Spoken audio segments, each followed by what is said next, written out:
Ça donne toujours un petit peu confiance, hein, bien sûr, de gagner une grande course comme ça, surtout devant un adversaire aussi pointu. Donc c'est vrai que c'est quelque chose qui m'a donné encore un petit peu plus de confiance dans le fait de bien gérer le bateau, voilà, donc des choses plutôt positives.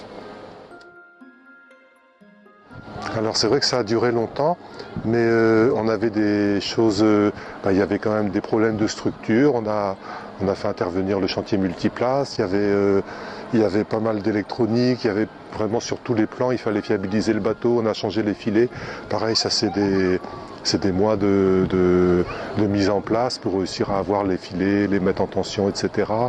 On a changé aussi tous les câbles du bateau. Hein. L'idée c'est de fiabiliser le bateau pour qu'il soit...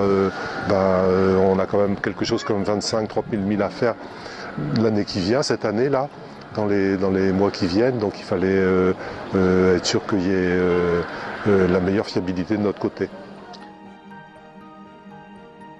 Donc la bonne saison, ça va tomber mi-octobre, là où on a des chances de passer le cap de Bonne-Espérance avec pas trop de mauvais temps et d'arriver avant que les cyclones soient sur l'île Maurice. Il y a un créneau qui est relativement court et donc c'est vrai que c'est un beau trajet entre Port-Louis et Port-Louis. On part de Bretagne, on fait toute l'Atlantique Nord, l'Atlantique Sud. La dernière fois j'avais dû passer très au sud de Bonne-Espérance parce qu'il y avait des vents de bout très forts plus au nord.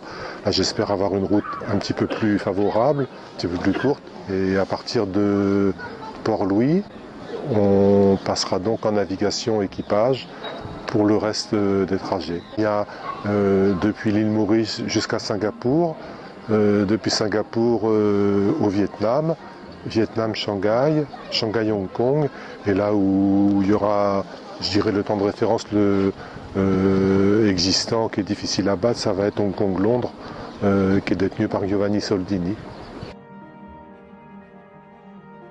C'est un beau temps, hein. Il avait un bateau qui était semi-volant, hein. Je pense qu'il avait volé une partie du trajet et je pense que c'est un temps qui est améliorable, comme tous les records, il est fait pour être amélioré et on va s'y employer. Oui.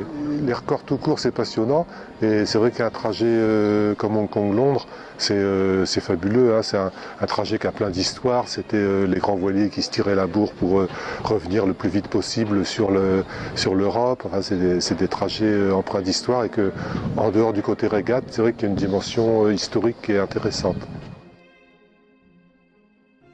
Je connais la mer de Chine, le détroit de Malacca, etc. Mais j'ai pas fait escale ni à Singapour, ni à Shanghai, ni au Vietnam, ni à Hong Kong, voilà. Donc ça va être des découvertes, tout ça. Ouais. Et ça c'est passionnant. Hein. Je crois que ça amuse beaucoup l'équipage aussi de découvrir des endroits qu'ils connaissent pas. Moi ça m'amuse aussi, bien sûr. Il y a souvent des typhons. Ce qui fait que ça fait tomber des arbres dans la mer et moi j'avais buté plusieurs fois sur des arbres, moi j'avais navigué là-bas, donc là on essaye de prévoir ça en emmenant un safran de secours ou des choses comme ça. Après il y a des particularités aussi au niveau navigation, au niveau des escales aussi, on part un petit peu dans l'inconnu, on ne sait pas encore comment on va réussir à ranger le bateau tout simplement quand on arrivera là-bas. Il y a un petit côté aventure découverte dans tout ça. Il y a Antoine, Corentin, Bertrand qui ont été là tout l'hiver, donc qui feront partie de l'équipage. Avec moi ça fait 4, tu vois, il reste un 5e qui sera, selon les étapes, il y aura peut-être un petit coup Guénaud, un petit coup Bernard Stam, Guénaud Le Gainé, donc les anciens du Tour du Monde qui viendront faire un petit tour sur le bateau. Christophe Houdet aussi va reprendre du service avec nous. Donc voilà, un petit peu. Des fois, il y aura peut-être des étapes où on sera à 6, hein, peut-être sur Hong Kong-Londres. C'est vrai qu'il y a un niveau de performance qui est élevé.